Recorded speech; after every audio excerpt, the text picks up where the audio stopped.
Bonjour à tous, avec l'aide de Dieu, nous allons étudier un mamar du Rabbi Anile Dodi Vedodili. Donc un verset des Cantiques qui dit Je suis à mon bien-aimé, et mon bien-aimé est à moi, qui fait référence au fait que le juif, il est envers Hachem. Anile Dodi, je suis pour mon bien-aimé. Vedodili, et en retour, mon bien-aimé Hachem, il est envers moi, il est envers le peuple juif.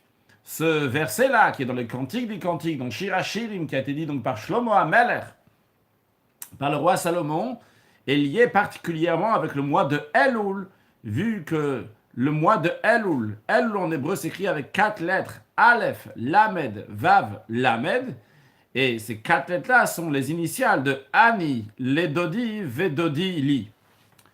La source de ce discours chassidique que nous allons étudier, donc le Mahamar du Rabbi, est basée sur le Mahamar du premier Rabbi de Chabad, Rabbi Shneur Zalman, qu'on appelle l'Admor Hazaken, Baal Atanya va Shulchan Aruch Harav, l'Admor Hazaken, dans lequel donc, il développe Ani le Dodi Vedodili, et il développe donc ce que la Rizal dit à propos de 13 attributs de miséricorde, et dans ce discours, fameux discours chassidique d'Admor Hazaken, il y a le fameux exemple que dans le mois de Elul, le roi est dans le champ comme on va le développer dans la suite. À noter que le rabbi a dit des dizaines de ma'amarim de discours chassidiques sur Ani, les Dodi et Dodili. Le rabbi ne s'est pas contenté d'en parler seulement dans les ma'amarim, ce qui est quelque chose qui est très fréquent, que les ma'amarim, les discours chassidiques d'un rabbi, sont basés sur le Dibura Matril, avec les paroles avec lesquelles commence un discours chassidique d'un rabbi d'avant. Mais le rabbi a énormément parlé de cet exemple-là de Melech Basade dans des discours, dans des lettres, dans toutes les occasions. Melech Basade, le roi est dans le champ. En effet, le mois de Elul, c'est un mois extraordinaire dans lequel le roi est dans le champ, Kadosh Baruch Hu, il est extrêmement proche de nous, comme nous allons l'étudier. Le mamar que nous allons étudier, c'est Ani le Dodi Vedodili Tavshin Chavav. Donc le rabbi a dit en 5726, qui correspond en 1966. Le mamar a été dit donc Shabbat Parashat Re'eh, donc le Shabbat qui a béni le mois de Elul, et il est imprimé dans le Sefer HaMamarim Lukat Dalet, donc dans un des livres de discours chassidique du rabbi. Comme nous l'avons dit, Ani le Dodi Vedodili, c'est un verset qui se trouve dans le Cantique des Cantiques. Dans le Cantique des Cantiques, qui exprime l'amour du juif à Kadosh Baruch Hu, et de Kadosh Baruch Hu, de Dieu donc envers le juif, qui est comme donc l'amour entre une femme et son mari, le mari et la femme. Donc ce qui fait référence, l'homme c'est Kadosh Baruch Hu, c'est Dieu, et la femme c'est Knesset Israël, c'est le peuple juif. Et donc Shlomo HaMelech a donné donc ces métaphores dans le Shir HaShirim qui font référence le lien qu'il y a entre le juif et Dieu, entre le juif qui est la femme et Akadosh Baruch Hu qui est le mari du peuple juif. Dans le Shir HaShirim, il y a 2 versets. Il y a plein de versets en vérité. Quand on dit il y a 2 versets qui se ressemblent. Il y a un verset qui dit Dodili va'ani lo. Mon bien-aimé est à moi, et moi aussi à mon bien-aimé. Donc il y a cet aller-retour là, mais d'abord, c'est le Dodili. On nous parle d'abord comment le Dodi, comment le bien-aimé est envers moi. Et après, Vanilo et moi envers mon bien-aimé. Le verset qui est lié avec le mois de Elul, le verset qui est les initiales du mois de Elul, c'est Ani le Dodi Vedodi. Je suis à mon bien-aimé et mon bien-aimé est à moi. Ces versets, évidemment, ne sont pas par hasard. Chacun des versets exprime quelque chose d'autre. Le verset Dodili Vanilo, mon bien-aimé est à moi et moi, mon bien-aimé, c'est-à-dire qu'on commence d'abord avec l'amour de Dieu envers le peuple juif. Et en retour, il y a l'amour du juif à Kadosh Baruch Hu. Par contre, quand on dit Ani le Dodi Vedodili, c'est d'abord l'amour du juif. Et en retour, l'amour d'Akadosh Baruch Hu au peuple juif. Ça, on appelle ça dans le langage de la Kabbalah et la Chassidut, la Itaruta dil Tata, Itaruta dil Eila. Itaruta, donc il y a un mot en araméen qui vient en hébreu du langage de Itorerut, qui veut dire l'éveil, dil Eila en araméen qui veut dire le haut, en hébreu on dit le mala, donc Itaruta dil Eila, c'est l'éveil du haut. Itaruta dil Tata, c'est l'éveil du bas. Donc rappelons-nous, Itaruta dil Eila, Itaruta dil Tata, l'éveil du haut, l'éveil du bas. Lorsqu'on dit Dodili Vanilo, c'est-à-dire que d'abord, il y a l'éveil du haut, Dodili, c'est le bien-aimé qui est venu vers moi. C'est Dieu qui est venu m'éveiller. Et après, en retour, Anilo, après de retour, moi je suis pas dire Kadosh Baruch Hu vers Dieu. Par contre, quand on dit Ani le dodi vedodili, c'est-à-dire que moi je vais mon bien-aimé, c'est Itaruta deletata, c'est l'éveil du bas, c'est mes efforts. Et en retour, vedodili, en retour, il y a la Itaruta dileila qui vient à la suite. En effet, dans des discours chassidiques, c'est expliqué la différence entre la période du mois de Nissan et les mois qui suivent, contrairement à Elul et les mois qui suivent. Dans la période du mois de Nissan, qui est le premier mois de l'année dans le calendrier hébraïque de la Torah, le mois dans lequel le peuple juif a été délivré et sorti d'Égypte. Comment le peuple juif est sorti d'Égypte? C'est par le fait que Dieu est venu et s'est révélé au peuple juif. Comme il est écrit, on dit dans la Haggadah de Pesach, le soir du Seder, on dit Nigla alem melech malchei amlachim akadosh baruch hu ge'alam, que le roi des rois, donc Akadosh Baruch Hu, Dieu, s'est révélé au peuple juif et les a délivrés. Donc c'est Nigla alem, c'est Dieu qui s'est révélé. C'est Itaruta dileila, c'est l'éveil du haut. Après, donc, le peuple juif a fait son travail, donc de Sfirata Omer, il a compté 49 jours, qui représentent donc raffiner les sentiments, le caractère, pour pouvoir arriver finalement à Shavuot. Mais d'abord, ce qui s'est passé, c'est Dodili. C'est Dieu qui s'est révélé au peuple juif. Après Vanilo, après moi, le peuple juif, on va aller vers Akadosh Baruch Hu. Mais qui est-ce qui a commencé? C'est Dodili, c'est Akadosh Baruch Hu, c'est Itaruta dileila, c'est l'éveil du haut. Par contre, le travail du mois de Elul, ça c'est une autre période. Ça, c'est la période de Elul. Si on veut mettre maintenant, c'est déjà Tishri, bien que Tishri c'est encore une autre étape. Mais c'est déjà l'esprit du bas vers le haut. C'est nous qui nous trouvons ici dans ce monde matériel et qu'on se rapproche d'Akadosh Baruch Hu, que nous faisons notre pas, nous c'est Itaruta dileila, c'est notre réveil pour retourner, se rapprocher vers Akadosh Baruch Hu. Sur le texte, Ani le dodi vedodili, je suis à mon bien-aimé et mon bien-aimé est à moi. Rachet Tevot Elul sont les initiales du mois de Elul, Aleph, Lamed, Vav, Lamed. C'est le mois, il s'appelle donc Elul. Elle se représente donc quelque chose. Et le nom de chaque chose représente quelque chose en hébreu. Parce que ce n'est pas donc juste des noms qui ont été donnés parce que la chose existe, donc il faut lui donner un nom. Non, en hébreu, le nom de chaque chose, c'est ça qui donne la vitalité de la chose. Le nom a été donné avant même que la chose elle est là.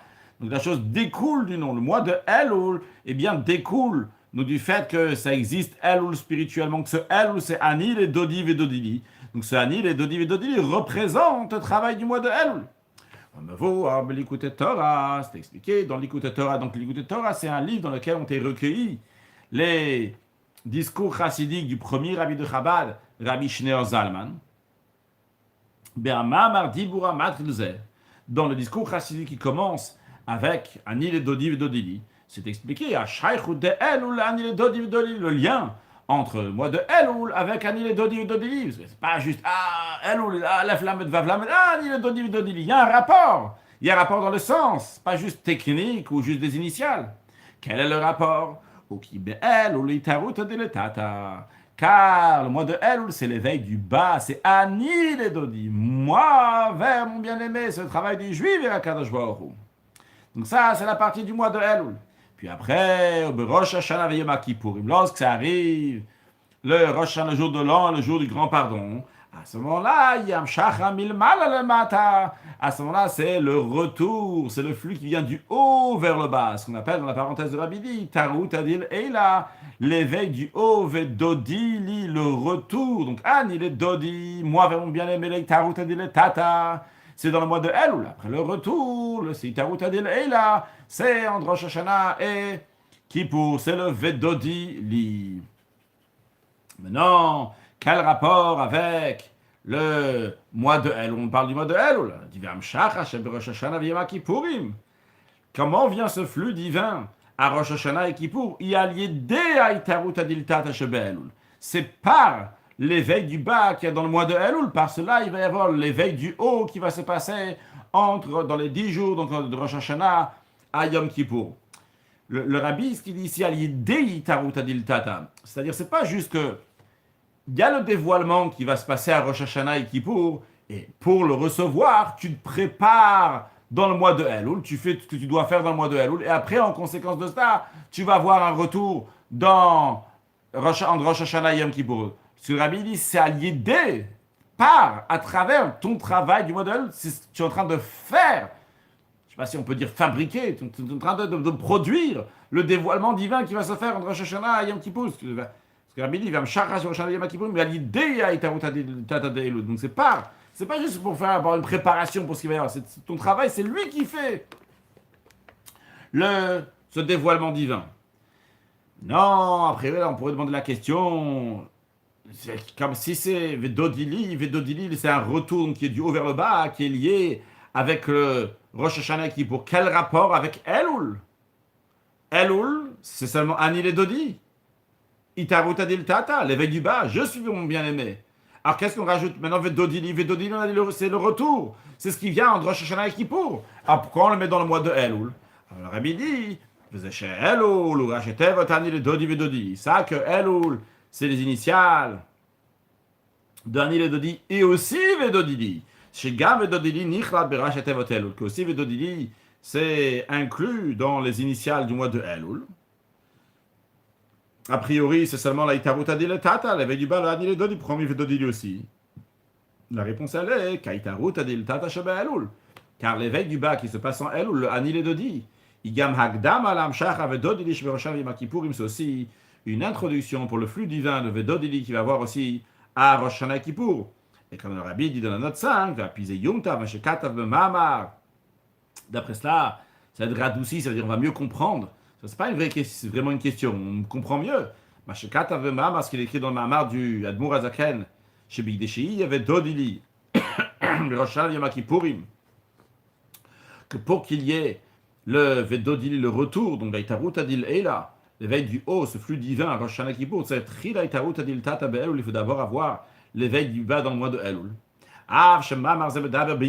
Bien que ce Mahamar parle uniquement de Elul, le Rosh Hashanah Yom Kippourim, ça ne parle pas de Rosh Hashanah Kippour. Pourquoi on va parler maintenant de parler de Rosh Hashanah et Kippour dans le Mahamar du Admour Azakan, comme on verra aussi dans la suite? Il parle aussi de Rosh Hashanah Kippour. Ce qui se passe à Rosh Hashanah Kippour, a priori, qu'est-ce qu'on passe maintenant? On parle de ça, on est en train de parler du mois de Elul. Pourquoi est-ce que tu as besoin de me rajouter d'autres choses? Ta raison, elle est qu'ils aient oublié au Ralani de Dodi racheter votre Elul, parce que ça va nous expliquer comment l'Ani de Vedodili, le Vedodili aussi, donc ce qui se passe à Rosh Hashanah Kippour, comment c'est lié avec le mois de Elul. Comment, le lien pour l'instant, comme on le voit avec le mois de Elul, c'est que dans le Elul, donc il fait qu'il va y avoir donc ce retour-là à Rosh Hashanah et Kippour. Ce retour-là qui est à Rosh Hashanah et Yom Kippour, donc c'est une suite de ce qui s'est passé dans le mois de Elul. Mais le Rabbi demande, il faut comprendre. Finalement, ok, vrai, par le travail des 30 jours du mois de Elul, par le travail de Anil et Dodi, par le travail de Itarut Adil Tata, l'éveil du bas, il va y avoir le Vedodili, ce retour qui va venir aussi à Rosh Hashanah Kippour. Mais finalement, le Vedodili fait partie des Rachet Teva, des initiales du mot Elul, du mois de Elul même. Mashma, donc, on en déduit, on comprend. Chez Chodesh Elul, que le mois de Elul n'est pas seulement une introduction pour après arriver à quelque chose d'autre à Vedodili. C'est que dans le mois d'Elul même, il faut retrouver le Vedodili, parce que tout dans la Torah est extrêmement précis.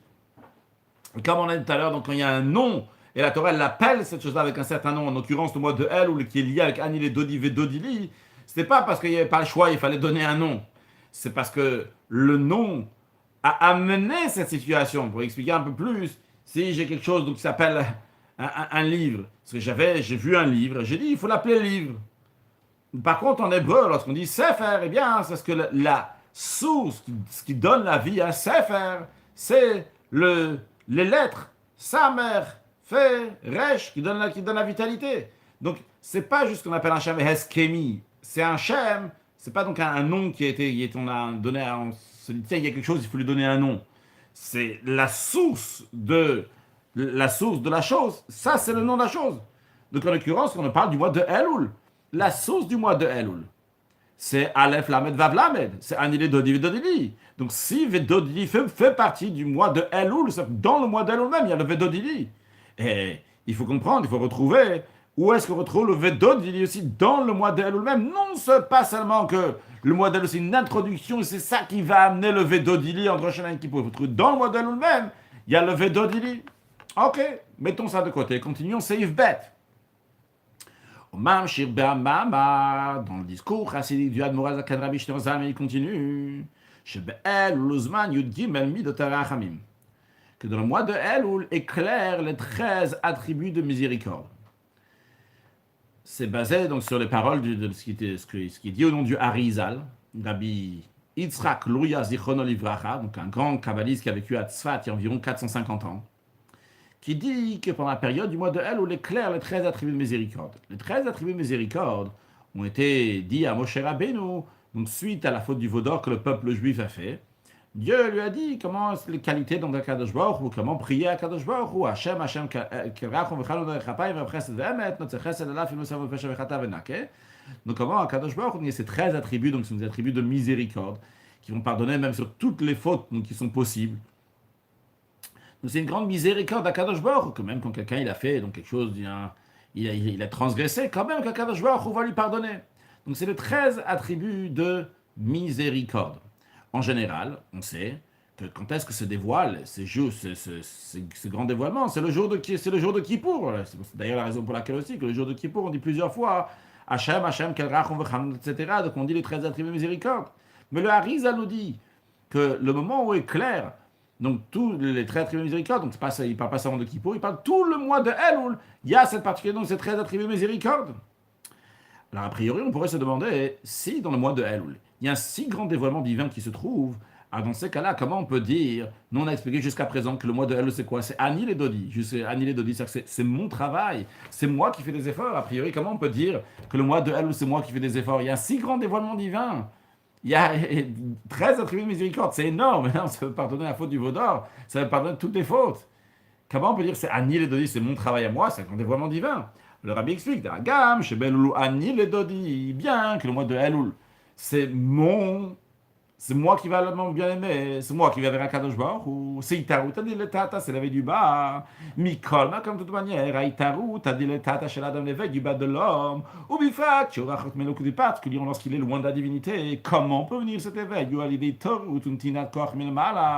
Il y a besoin d'un éveil ou une tinat koach, une force qui est donnée du haut, milmala, qui est donnée dans Akadosh Baruch Hu.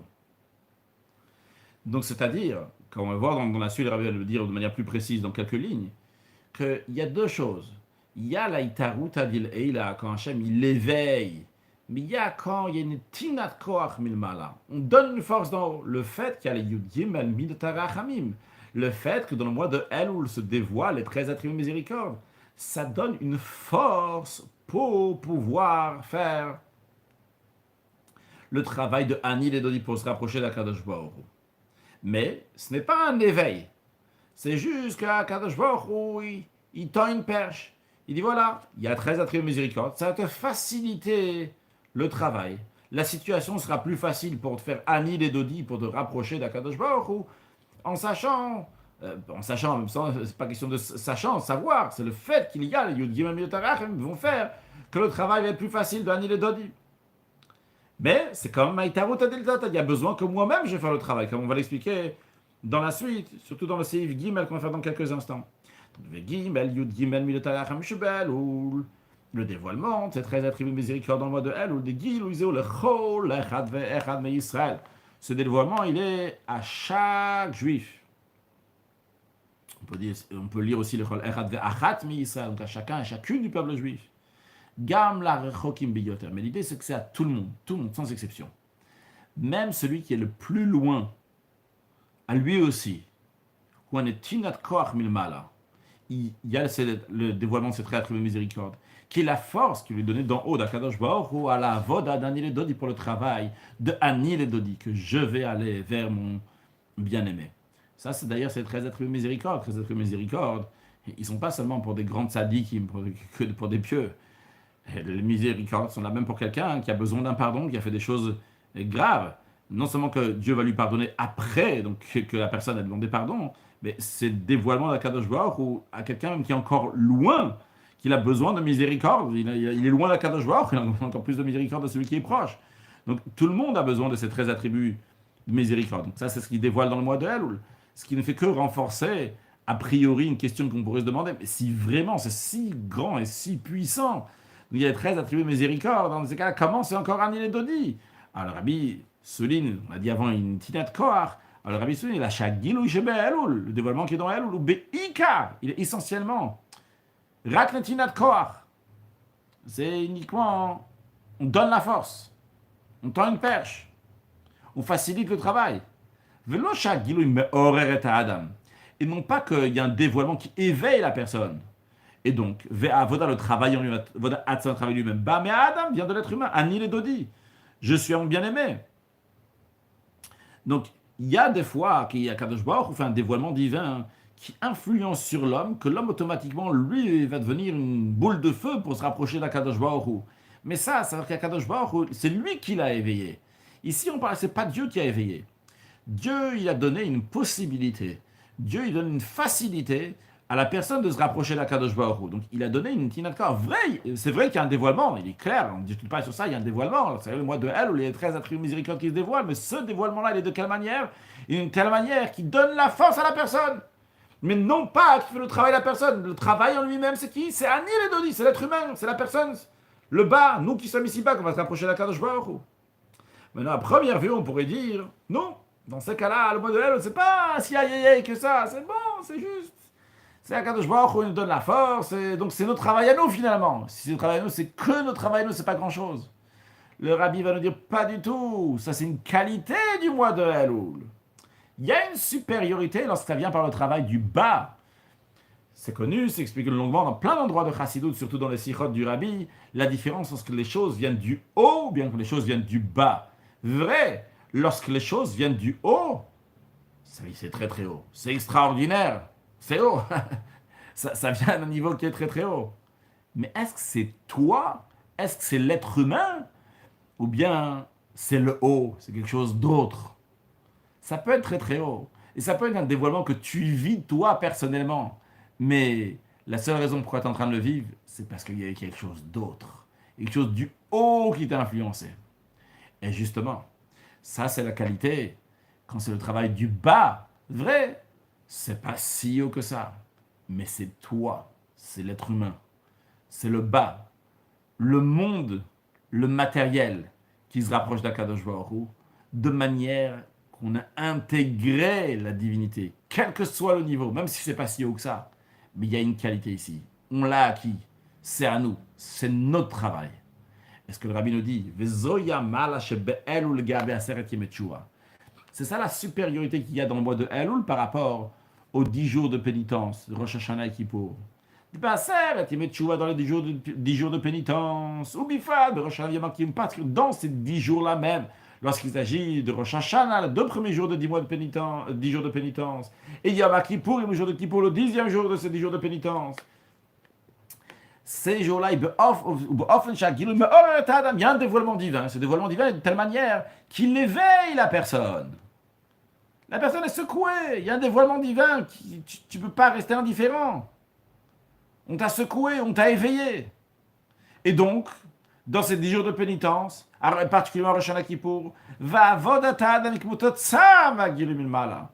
travail de l'être humain est comme juste une conséquence de ce qu'il y a là-haut. On t'a donné une énergie qui a fait qu'automatiquement tu as fait ci et ça, tu t'es éveillé comme ci et comme ça. Mais c'est pas toi. L'essentiel et la qualité dont est-ce qu'on voit donc le travail de l'être humain, c'est l'être humain qui est en train de travailler, qui est en train d'œuvrer. Le travail de ses propres forces. Le Anil et Dodi, c'est quand? Ou Be'elul, c'est dans le mois de Elul. Donc, quand c'est la période de Rosh Hashanah Kippour, comme c'est dit, c'est Kiruv Hamaor El Hanitzutz. C'est le moment que le luminaire, Akadosh Baruch Hu, se rapproche de l'étincelle, Dieu se rapproche de notre Neshama, alors automatiquement, on s'éveille, on se secoue. Par contre, dans le mois de Elul, c'est nous qui faisons un bilan. Comment l'année, elle s'est passée, et comment on va encore mieux se comporter, comment on se rapproche d'Akadosh Baruch Hu, avec un bon cœur, entièrement donné à Hachem, faire une bonne teshuva, se rapprocher d'Akadosh Baruch Hu, retourner vers Akadosh Baruch Hu, et rajouter dans l'étude de la Torah, rajouter dans la prière, rajouter dans les Tehillim pendant la période du mois de Elul, particulièrement les 3 Tehillim qui ont été dit donc que le Baal Shem Tov, il a reçu de son maître Achia Shiloni de rajouter donc tous les jours du mois de El, commençant par le premier jour, 3 Teilim, le deuxième jour encore 3 Teilim, etc., de manière à finir le jour de Kippour, comme c'est écrit, on peut voir dans les calendriers, donc, qui sont à la fin du Teilat Hashem, comment partager donc, pour finir le jour de Kippour, mais rajouter dans les Teilim qui rentrent donc de rajouter dans la Tfila, et rajouter dans la Tzedaka, rajouter dans la charité, tout ça pour amener Mashiach. Mais c'est notre travail. Ani les Dodi, c'est le travail de l'être humain. Le travail de l'être humain, ça c'est quelque chose qui est extraordinaire, formidable, qui est particulier pour le mois de Elul, plutôt que Rosh Hashanah et Kippour. Là, c'est un dévoilement divin qui va nous pousser à faire quelque chose. Mais là, c'est notre travail à nous, qui est donc une qualité qui est extraordinaire. Seif Gimel. Avant de commencer Seif Gimel, voyons ce qu'on a dit dans l'idée qu'on a dit dans Seif Bet. On a dit il y a un grand dévoilement divin pendant le mois de Elul. Yud Gimel mi de Tarachamim. Très très bien. Mais ces 13 attributs de miséricorde ne sont pas là pour éveiller la personne. Ils sont là uniquement pour faciliter le travail, pour tendre une perche, pour te dire vas-y, tu peux y aller, tu peux faire le travail de Ani les Dodi, c'est toi qui vas faire le travail. Mais la question qui pourrait se poser, s'il y a un si grand dévoilement divin, le 13 attributs de miséricorde, c'est énorme, énorme. 13 attributs de miséricorde qui se dévoilent dans le mois de Elul. Comment on peut dire que c'est encore le travail de l'être humain? Un si grand dévoilement divin, ça pousse tellement la personne que la personne devrait être éveillée d'Akadosh Baruch Hu. Donc on ne dit pas, c'est pas juste comme ça que c'est ton travail. Bon, Akadosh Baruch Hu est juste une etinat kor.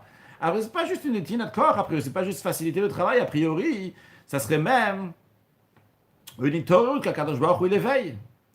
On va discuter dans nos seifs là, comment bien que c'est un niveau qui est très très haut, mais quand même, tout en étant un niveau qui est très très haut, eh bien, c'est quand même le avodat dans le travail de l'être humain. À noter que dans le Likutei Torah, donc le Mahamar du Admor Hazaken, qui est le Mahamar mère, donc tous les Mahamarim de Anil et Dodiv et Dodili, l'Admor Hazaken là-bas, il demande aussi cette question-là. Là-bas, c'est une autre forme. Donc après que l'Admor Hazaken ramène ce que le Harizal dit, que pendant la période de Elul, il y a les 13 attributs de miséricorde, il demande, il dit dans ces cas-là, pourquoi ce ne sont pas des jours de fête? Pourquoi les jours du mois de Elul ne sont pas des jours comme un Yom Tov, un jour de fête? C'est quoi un jour de fête? C'est quoi un Shabbat? C'est pas juste un jour de repos. Vrai, bien sûr, c'est un jour de repos, un jour dans lequel il ne faut pas travailler, c'est des fêtes chômées. Mais pourquoi on chôme? Pourquoi on ne travaille pas ces jours-ci? Les jours de Shabbat et les jours de fête. C'est parce qu'il y a un grand dévoilement divin. C'est pas juste pour des raisons techniques. C'est surtout parce qu'il y a un dévoilement divin. Que ce dévoilement divin-là, il te dit, écoute, dans la situation actuelle, il y a un si grand dévoilement divin, ne bouge pas. N'aie pas affaire avec la matière, avec ces 39 travaux qui sont liés avec la matière. Laisse le monde comme il est, tu ne pourras pas arranger le monde. Dans les jours de semaine, tu as le devoir de l'étaken, d'arranger ce monde. Par contre, lorsqu'il arrive le jour de Shabbat, tu ne veux pas toucher le monde. Tu vas toucher le monde, tu vas dégrader ce qui se passe dans le monde. Laisse le monde comme il est, ne le touche pas. Ne sois pas mechalel. Ne profane pas Shabbat, ne profane pas le Yom Tov. C'est une manière de respecter l'environnement, respecter le monde, respecter pour ne pas faire dégrader, qu'il puisse arriver à son but. Qu'Akadosh Baruch Hu l'a créé, eh bien, il y a des moments dans lesquels il faut se retirer de ce monde-là. Pourquoi? Parce qu'il y a un grand dévoilement divin qui est là. Donc, dans le sens profond, pourquoi on arrête de travailler lorsqu'il y a un Yom Tov? Parce qu'il y a un dévoilement divin. C'est Pessah, Shavuot, Sukkot, etc. Même Shabbat, chaque semaine. C'est que le dévoilement divin qu'il y a eu le Shabbat lors des 7 jours de la création, le dévoilement divin qu'il y a eu lors de la fête de Pessah, le dévoilement divin qu'il y a eu à la fête de Shavuot à la base, le dévoilement divin qu'il y a eu à la fête de Sukkot à la base, eh bien, à chaque fois, donc, se renouvelle, se dévoile le jour de Rosh Hashanah, le jour de Kippour, le jour de Pessah, de Shavuot, de Sukkot, de Shabbat, etc. Donc, vu qu'il y a un grand dévoilement divin, on te dit, touche pas, laisse le monde comme il est, ne mets pas tes mains, arrête de travailler, parce qu'il y a un grand dévoilement divin. Donc, qu'est-ce qu'on voit quand il y a un grand dévoilement divin? On te dit, stop, arrête, ne te pas en contact avec le monde. Alors, l'Admor Hazaken demande, dans l'Likutei Torah, il dit, pourquoi le mois de Elul n'est pas un mois de Yom Tov? Si, un si grand dévoilement divin comme Yud Gimel Midot HaRacham, 13 attributs de miséricorde, eh bien, on devrait arrêter de travailler à ce moment-là. On ne devrait pas avoir affaire avec le monde. Comment est-ce possible donc on va faire quelque chose donc, dans ce monde-là? Cette question que l'Admor Hazaken demande dans l'Likutei Torah, c'est le même esprit de ce que le Rabbi va nous expliquer ici, que d'un côté, il s'agit donc d'un grand dévoilement divin, mais bien que c'est un grand dévoilement divin, on te dit que c'est quand même ton travail à toi. C'est une Tinat. Vrai que c'est un grand dévoilement divin, mais quand même, ce grand dévoilement divin-là n'est pas là pour faire le travail à ta place, n'est pas là pour te faire travailler de manière comme ça que toi, tu es devenu un robot, entre guillemets. Si grand dévoilement, tu vas commencer à te motiver à faire ci et ça. Non, mais quand même, ça va rester ton travail à toi, le Anil et Dodil et Tarut Adil et Tata. Avant de voir sur le texte, on va dire l'idée générale. Après, on va approfondir sur l'idée, sur le texte, comme le Rabbi le présente ici dans Seif Gimel.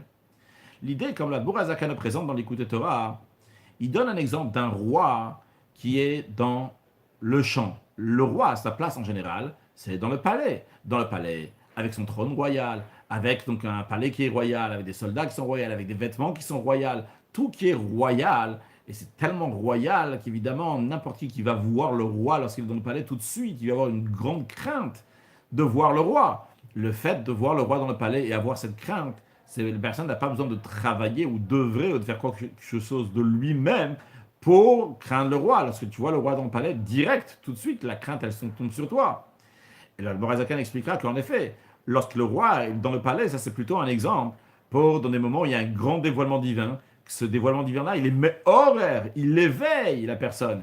Et vu que de la même manière que quand quelqu'un il voit le roi dans le palais, il a la crainte. De la même manière aussi, lorsqu'il y a un grand dévoilement divin, et bien automatiquement la personne se robotise, on va dire, pour tout de suite avoir la crainte d'Akadosh Baruch ou avoir donc à aller dans les rails comme il faut, bien se motiver, pas seulement aller dans les rails, mais avoir le sentiment aussi qu'il faut avoir, parce qu'il y a ce dévoilement divin.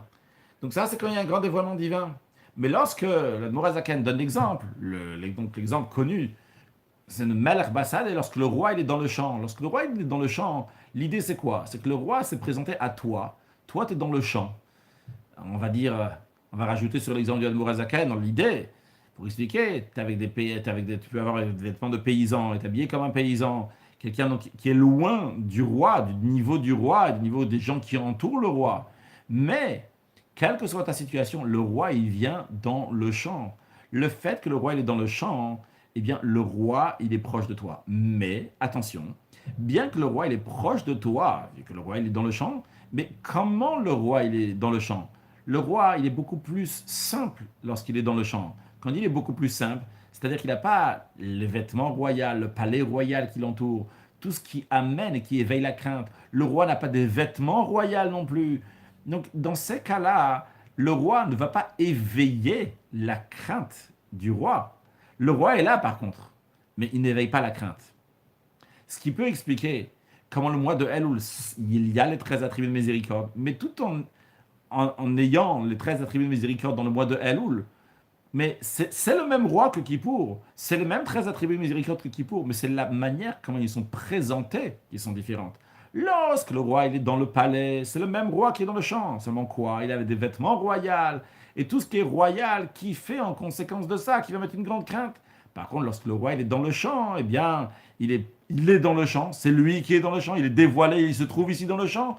Mais la manière, le niveau avec lequel donc, il se présente, c'est un niveau donc, qui est plus bas que comme il est dans le palais. C'est la raison pour laquelle que le roi ne va pas éveiller de crainte lorsqu'il se trouve dans le champ. Et il ne va pas t'éveiller, te secouer à venir le voir. S'il y a quelque chose de splendide, extraordinaire dans le champ, tu vas te secouer pour aller le voir. Non, même pas ici. Le roi, le roi, il est là. C'est à toi maintenant de réfléchir, de prendre conscience qu'il faut aller te déplacer pour aller voir le roi. Mais le roi ne t'a pas éveillé.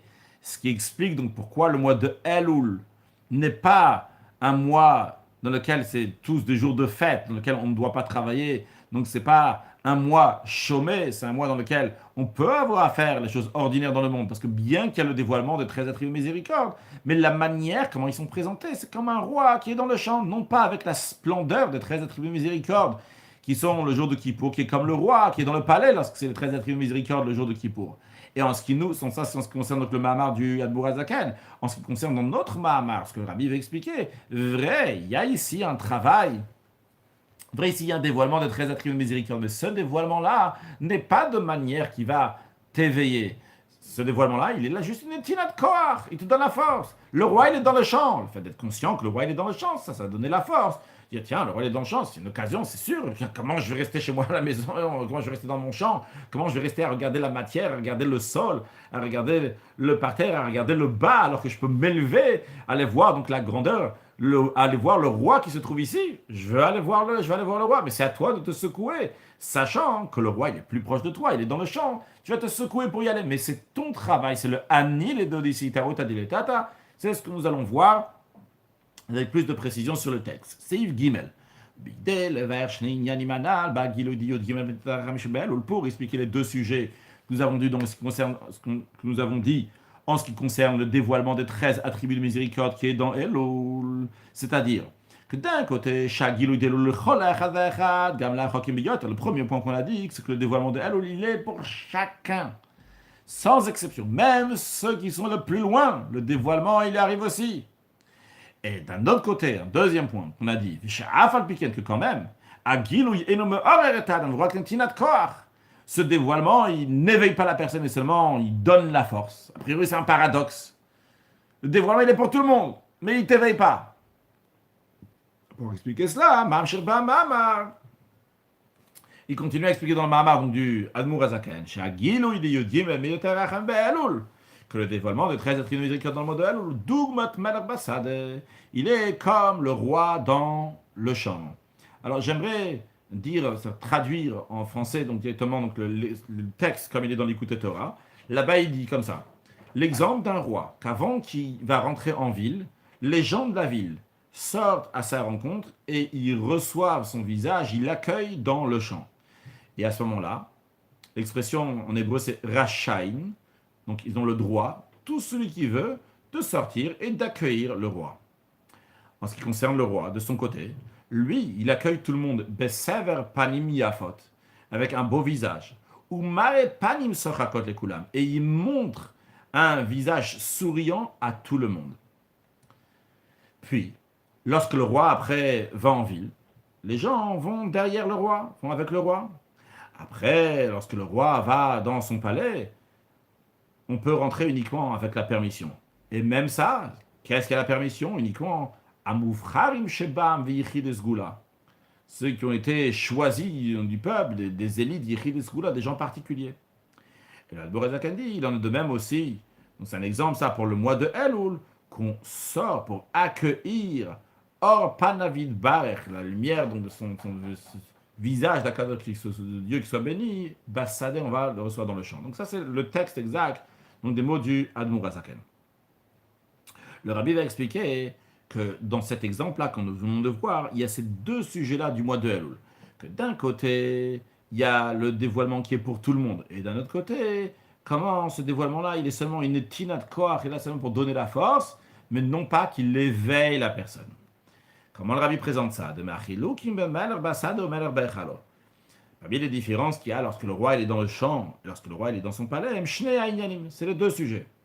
C'est les deux sujets. Mais voyons par rapport au niveau du dévoilement. On ne parle pas du dévoilement lui-même, on parle du niveau du dévoilement. Quand on dit niveau de dévoilement, c'est combien se dévoile. Et quand on dit combien se dévoile, c'est aussi comment il se dévoile. On va expliquer dans l'instant. L'essentiel du dévoilement du roi, que le roi, lorsqu'on le voit, il biyofio avec sa beauté. Où est-ce qu'il est avec toute sa beauté? Où est-ce que le roi est avec toute sa splendeur et sa grandeur? Ou c'est lorsque le roi il est dans son palais. Lorsqu'il est avec des vêtements royaux, ou avec une couronne royale. Ce qui n'est pas le cas lorsque le roi il est dans le champ. Lorsque le roi il est dans le champ, il n'y a pas toute cette splendeur et cette grandeur du roi. Donc où est-ce que tu retrouves donc la grandeur, la splendeur, la beauté du roi? Et que cette beauté, d'ailleurs, elle amène une crainte automatiquement. C'est où? Ça, c'est lorsque le roi il est dans le palais. Non pas lorsque le roi il est dans le champ. Lorsque le roi il est dans le champ, et c'est pas comme le rabbi dit la note 10, on peut faire déjà la note 9, dans lequel le rabbi dit en ce qui concerne un roi, le rabbi ramène donc la source du verset de voir un roi donc avec beauté, c'est dans le prophète Ishaïa. Après, il ramène le Rambam, la loi des rois. Donc, il y a écrit là-bas, Hamelech, etc., que le roi, mitnaib malbushin, parmi les critères, donc des choses que le roi doit faire attention, il doit être beau, avec des beaux vêtements, mefouarim, splendide, comme il dit, donc on voit que le roi doit être splendide, ça fait partie de la grandeur du roi. Après, dans la note 10, le rabbi dit, il Il dit là-bas, le Rabbi ramène un morceau de ligne de l'Écoute Torah, dès que Shamer Bassad, il dit, lorsque le roi est dans le champ, ou lavouche al derech mashal lavouche achitzon, il est avec littéralement des vêtements qui sont extérieurs. Ces vêtements extérieurs, donc c'est pas des vêtements qui sont royales. C'est pas seulement qu'il y a un premier point que le roi ne se trouve pas dans le palais. Ça c'est une chose, le fait que le roi n'est pas dans le palais. Même s'il serait avec ses vêtements royaux, eh bien, ça enlève donc de la grandeur du roi. Dans la grandeur, c'est pas la grandeur du roi lui-même qui s'enlève, c'est la crainte qui en découle donc du roi. Le fait qu'il n'est pas dans son palais, le fait qu'il est dans son palais, c'est un contexte donc qui est beaucoup plus, qui ramène une plus grande crainte. Donc on leur dit, bon, c'est juste le contexte qui change. Le roi, il n'est pas dans le palais, le roi, il est dans le champ. Non, mais le fait que l'Adbour Azaken ramène ça, c'est pas seulement le Dargat Agilus, ce que je disais tout à l'heure, oralement, on va expliquer, c'est pas seulement le niveau du dévoilement qui n'est pas le même, parce qu'il n'est pas dans le palais, mais c'est aussi le Ofen, la manière comment le roi se dévoile. C'est d'une manière donc, qui est seulement le Vushachitzen, avec un vêtement donc, qui est extérieur. Donc ce n'est pas un vêtement donc, qui va attirer la personne envers le roi, qui va être mais horaire la personne, qui va éveiller la personne. Ah, il y a une tinat koach, le roi il est là, comme on va l'expliquer dans la suite. En tout cas, donc l'idée, c'est que le dagatagil, le niveau de dévoilement, lorsque c'est dans le palais, c'est sûr que c'est beaucoup plus intense. Avalagilu yatzmo, mais le dévoilement lui-même, où est-ce que le roi il est plus dévoilé? Non pas le niveau de dévoilement, mais où est-ce que le roi se dévoile concrètement, que tout le monde peut le voir? Où est-ce que le gilou il est pour tout le monde? C'est essentiellement lorsque le roi est dans le champ. Pourquoi? C'est logique. Lorsque le roi est dans son palais, on peut rentrer là-bas uniquement avec la permission. Et ça aussi, uniquement les élites, les gens particuliers. Par contre, lorsque le roi est dans le champ, en Rachaïm, tout le monde a le droit. L'expression de Rachaïm veut dire tout le monde a le droit. C'est que le roi, il enlève toutes les barrières. Il dit, tout le monde peut venir me voir. Donc le roi, il donne la permission. Même si le roi donne la permission, peut-être tu n'as pas les moyens. C'est pour ça que le rabbi précédent rajoute, en plus de l'expression du Admour Azaken qui dit Rachaim, le rabbi précédent rajoute Veyecholim. Et ils peuvent. Ce n'est pas juste que le roi te dit je te permets, mais c'est impossible d'y aller. Le roi te permet, tu as aussi la possibilité. D'ailleurs, dans le Mamar, le rabbi rajoute on comprend si le roi donne la permission et les gens ils ont la possibilité, on comprend aussi donc les gens ils le font concrètement aussi. C'est-à-dire qu'il faut avoir du sechel, il ne faut pas être bête. Vas-y, fais-le déjà. Ce que le rabbi veut dire, c'est évident qu'on va le faire. En deux cas, donc le rabbi est en train de dire ici que Rachaï, c'est que tout le monde peut aller accueillir le roi. Et comment ça va? Et du côté du roi, donc le roi va accueillir tout le monde avec un beau visage. Le roi montre un visage souriant à tout le monde. Donc, en tous les cas, on a vu donc la différence, si c'est dans le palais ou si c'est dans le champ. Dans le palais, c'est un haut niveau de dévoilement, très haut niveau de dévoilement, mais c'est pas tellement dévoilé, parce que pas tout le monde peut avoir ce dévoilement. Par contre, lorsque c'est dans le champ, qu'est-ce qu'on voit? Le dévoilement, il est pour tout le monde. Mais quel niveau? C'est un niveau donc qui ne va pas éveiller la personne à le secouer. Le roi, il est donc de manière très ordinaire. Déjà, il n'est pas dans le palais. En plus, il est avec des vêtements qui sont ordinaires. Mais je tiens à souligner encore une fois, ne pas oublier, c'est le roi quand même. C'est le roi qui est dans le champ. Même aussi dans le concept. Donc ça, c'est l'exemple du roi dans le champ. Et donc nous, on fait la différence entre le roi dans le champ et le roi dans le palais. Mais il en est de même aussi dans le concept, sur le plan spirituel. Shagil, le Rosh Hashanah Yom Kippour, le dévoilement, qui se passe donc le jour de Rosh Hashanah Kippour, Valder, de même dans les 10 jours de pénitence. Bichlal, donc c'est comme le roi lorsqu'il est dans le palais, ou c'est d'une manière que le dévoilement éveille la personne. Comme le roi lorsqu'il est dans son palais, avec des vêtements royaux, avec une couronne royale,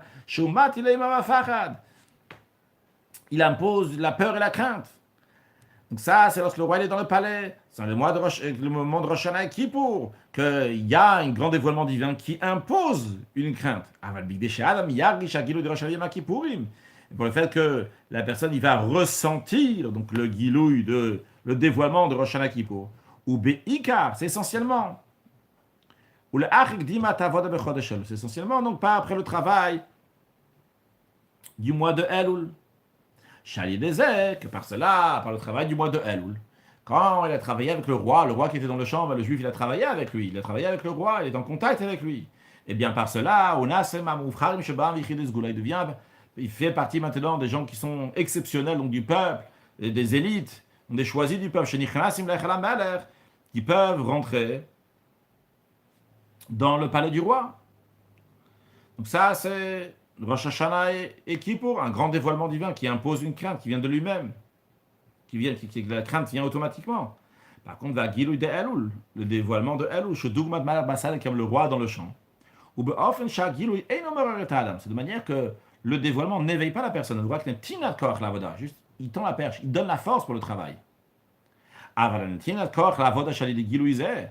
Mais vrai, c'est un niveau qui est plus bas. Ben, il n'est pas Mehor, ça n'éveille pas la personne.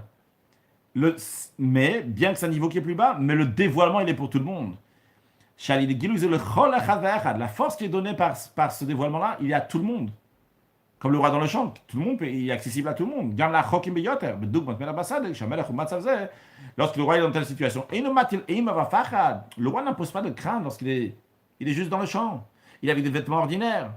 Et particulièrement lorsque les gens qui sont dans le champ, sur le plan spirituel, ça représente quelqu'un qui a un niveau qui est bas. Donc il ne va pas s'éveiller parce qu'il voit le roi. Donc il y a un dévoilement qui est là. Mais il faut le réaliser soi-même. Il faut se secouer.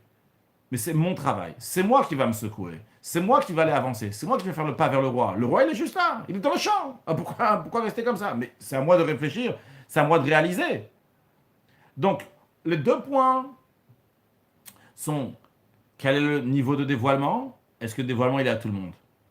La question, elle était, a priori, comment ça se fait qu'il y a un dévoilement qui est si grand, le 13 attributs de miséricorde, un dévoilement qui est pour tout le monde, et pourtant, ça n'éveille pas la personne, c'est juste netinat kor, ça donne une force, une facilité. Réponse, comme le roi dans le champ. Le roi dans le champ, il n'impose pas de crainte. Il est de manière ordinaire, mais il est accessible à tout le monde. Comme les 13 attributs de miséricorde, ils sont accessibles à tout le monde pendant le mois de Elul. Mais ils ne s'imposent pas. C'est à toi de t'éveiller et de te secouer. Ce qui n'est pas le cas lorsque le roi est dans le palais. Que dans ce cas-là, le roi, il appose automatiquement une crainte. En le voulant, sans le vouloir. Automatiquement, il y a une crainte. C'est que les 13 attributs de miséricorde qu'il y a de Rosh Hashanah et Kippour, ça c'est un grand dévoilement divin, que ça impose une crainte, qu'automatiquement la personne va se secouer. Par contre, dans le mois de Elul, c'est à nous de nous secouer. Mais le roi lui-même n'impose pas de crainte. De la même manière qu'il n'impose pas de crainte, il n'impose pas non plus d'amour, qu'on dit impose, entre guillemets. Il n'attire pas ici d'amour dans le sens que j'ai dire, j'ai envie d'aller voir le roi. Veiter à miso, qu'en plus, lorsque le roi est dans telle situation, il n'avait même pas une tchouka, un désir d'aller voir le roi. Et comme le rabbi dit dans la note 12, ce qui n'est pas le cas lorsque le roi il est dans son palais. Lorsque le roi est dans son palais, on a envie d'aller le voir. Comme la Mourazakan dit, il y a plusieurs personnes qui attendent des jours, des mois, des années. Lirot uzor vod pour voir son oz, on peut dire sa force, son honneur, sa splendeur. On attend des années pour pouvoir le voir. S'il est dans le palais, ça donne envie d'aller le voir. Quand il est dans le champ, on n'a pas envie, il n'y a pas une envie, il n'y a pas un désir d'aller le voir. Alors, continuons dans le plim du Mahamar, on a fini la note. C'est pour ça qu'il précise dans le Mahamar du Rabbi du Admor Azaken, dit celui qui veut, celui qui désire d'aller voir le roi. Tu n'es pas obligé d'aller voir le roi. C'est quand il n'était pas obligé. Même pas, c'est pas que le roi il t'a dit viens ou viens pas. C'est que le roi il n'est pas dans une situation qui t'attire, il t'aspire tellement qu'il est beau, tellement qu'il est splendide. Comme ça, tu es aspiré d'aller voir le roi. Non, comme il faut le vouloir pour aller voir le roi. Ça qui vont accueillir le roi, c'est par rapport à leur volonté. C'est eux qui ont veillé leur volonté pour aller voir le roi. Ça manque quoi? D'où tu as eu la force pour aller voir le roi? Si le roi n'était pas dans le champ, tu n'aurais pas eu cette force pour aller le voir. Le fait que le roi est dans le champ, ça te donne la force que tu puisses éveiller ton désir et aller le voir. Mais il n'y a pas un désir qui s'éveille automatiquement. Uniquement lorsqu'il est dans le champ, à ce moment-là, il y a la permission et la possibilité à chacun d'aller accueillir le roi. On va conclure avec la note 13 donc pour aujourd'hui. Les Haïr Metorah Megilates. Dans cette note-là, le rabbi va nous donner un exemple donc de deux manières comment on peut s'éveiller à servir à Kadosh Baruch Hu. Des fois, il y a une lumière divine qui vient d'en haut et qui nous éveille pour servir à Kadosh Baruch Hu. Et des fois, que c'est nous-mêmes qu'on va se secouer. D'ailleurs, comme on a dit tout à l'heure, que la particularité du mois de Elul, c'est le fait qu'on se secoue de nous-mêmes, qu'on s'éveille de nous-mêmes. Vrai, on a une force qui vient d'Akadosh Baruch Hu, toujours, c'est obligé qu'il y ait une force d'Akadosh Baruch Hu, sinon on ne peut rien faire. Mais l'essentiel, ce n'est Anil et Dodi, c'est Itaruta Diletat à l'éveil du bas. Donc voyons ces deux manières-là. Le Rabbi, il a donc noté de ce qui est écrit dans Torah. Or, Torah, donc c'est un livre dans lequel sont recueillis les Mahamarim, discours chassidiques du Admur Hazaken. Tout à l'heure, on a parlé de l'Ikouté Torah. L'Ikouté Torah, donc c'est des Mahamarim dans lesquels il y a essentiellement le livre de Vayikra, Bamidbar et Dvarim et Shir HaShirim. Et dans le Torah Or, donc c'est les Mamarim de Bereshit, Shemot et de Megillat Esther. Alors là-bas, il dit dans Torah Or, dans Megillat Esther, donc ces Mamarim là, ça décrit Dalet, Veilach, Beferush Marazal. Il vient expliquer ce que nos sages disent dans le traité Shabbat Pechet Amud Aleph. Donc là-bas, il y a des paroles donc, de traité Shabbat de Rav Avdimi Bachama, Bachasa, qui dit qu'il ramène un verset, etc. Il dit de là-bas, on apprend que lorsque Kadosh Baruch Hu a présenté la Torah au peuple juif, il y a écrit que Kafalem Hakegigit. Il a retourné sur le peuple juif la montagne, donc le mont Sinaï, il a mis sur le peuple juif comme on ferait avec un tonneau. Un tonneau, comme ça, tu entoures la personne avec un tonneau. Et donc, il a forcé le peuple juif. Il leur a dit, ou bien vous recevez la Torah, ou bien ici, c'est votre fin. Ici, vous allez être enterrés. Donc ça, c'est écrit dans la Gemara. La Gemara dit, de ça, il y a Moda Rabba l'Oraita.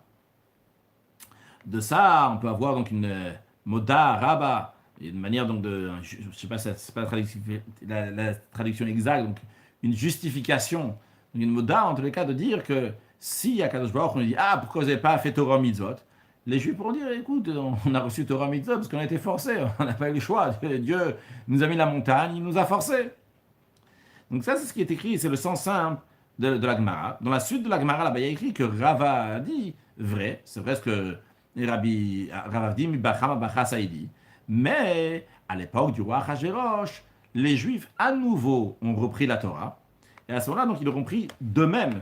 Donc il y a écrit comme il y a écrit dans le Megillat Esther, Kimu Kibloyou, donc les Juifs ils ont reçu, donc c'est-à-dire qu'ils ont reçu d'eux-mêmes finalement. Vrai que donc au mont du Har Sinaï, Dieu les a forcés, mais après ils ont reçu la Torah d'eux-mêmes.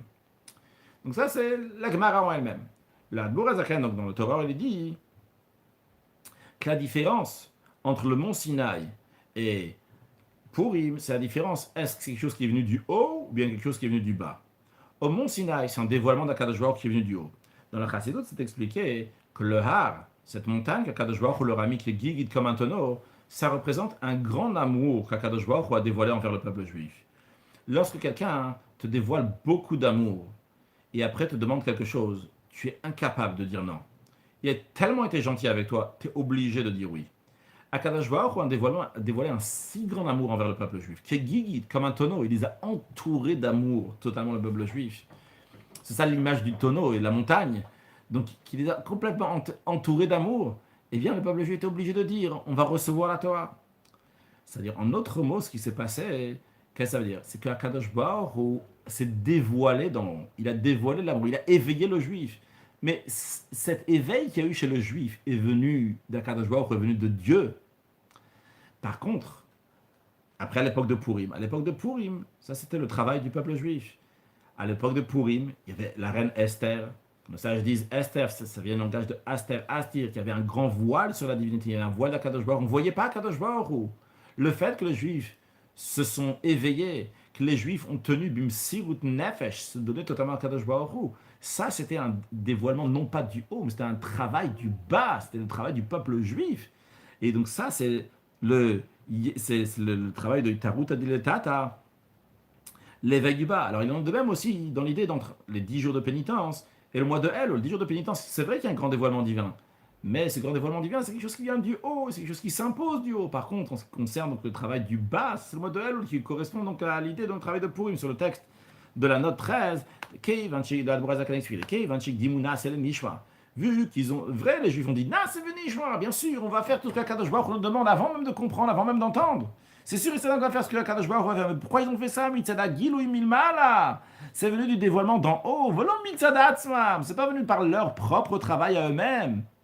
C'était pas eux, c'était Akadosh Baruch Hu qui s'est dévoilé. C'était Dieu qui s'exprimait à travers eux. Un si grand amour de Dieu qui a fait. Bien sûr, là, c'est fini. Bien sûr, Hachem, fera tout ce que tu veux. Mais pourquoi? Parce qu'Hachem s'est dévoilé sur le peuple juif. Hachem les a entourés d'amour. Hachem a dévoilé sa grande lumière. C'est la raison pour laquelle c'était pas, il n'y avait pas de libre arbitre, il n'y avait pas de volonté. C'est Kafa, Dieu l'a obligé. Le Dav comme il Achashverosh, et uniquement donc à l'époque d'Achashverosh, Zman Shel Esther, qui est un moment donc de voile, Kiblu Beratzon Gamur à ce moment-là, ils ont reçu de tout cœur, ils ont reçu la Torah. Ratzon Shemitzadat, c'est une volonté d'eux-mêmes, d'où la qualité. Donc il y a dans le mois de Elul, donc le mois de Elul, donc il y a un travail de l'être humain, donc comme l'être humain ici-bas, donc lui, il va travailler, se rapprocher d'Akadosh Baruch Hu. Vrai que le dévoilement divin est moins fort, mais finalement, c'est le Ani le Dodi, c'est le Tarut Adil Tata, c'est l'éveil du bas. On va s'arrêter là pour aujourd'hui. Ben, ça t'achève dans le prochain cours. Ben, avec l'aide de Dieu, j'ai l'intention de faire encore 2 prochains cours. Ben, ça t'achève.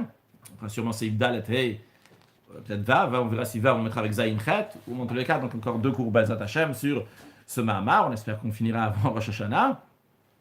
On peut déjà se souhaiter dès maintenant K'tiv Khatima Tova, la Shana Tova, Metuka, une bonne et douce année. Et beaucoup de réussite dans le travail du mois de Elul, que ce soit dans Torah, Tfila, Tzedaka, Tshuva, qui amènera la Geoula à Mitid Vashlema très prochainement, et dans les derniers instants de la galoute de l'exil, dans le mois de Elul, que Kadosh Baruch Hu déjà nous donne une excellente fin d'année, qu'on a des excellentes nouvelles, avec une excellente santé, une bonne parnassa, une bonne réussite pour avoir des enfants, l'éducation des enfants et des petits-enfants dans le chemin de la Torah de Mitzot, Chsidim, Yerushalayim et Lamdanim, et que tous ensemble peut déjà aller accueillir Mashiach now. Excellente journée.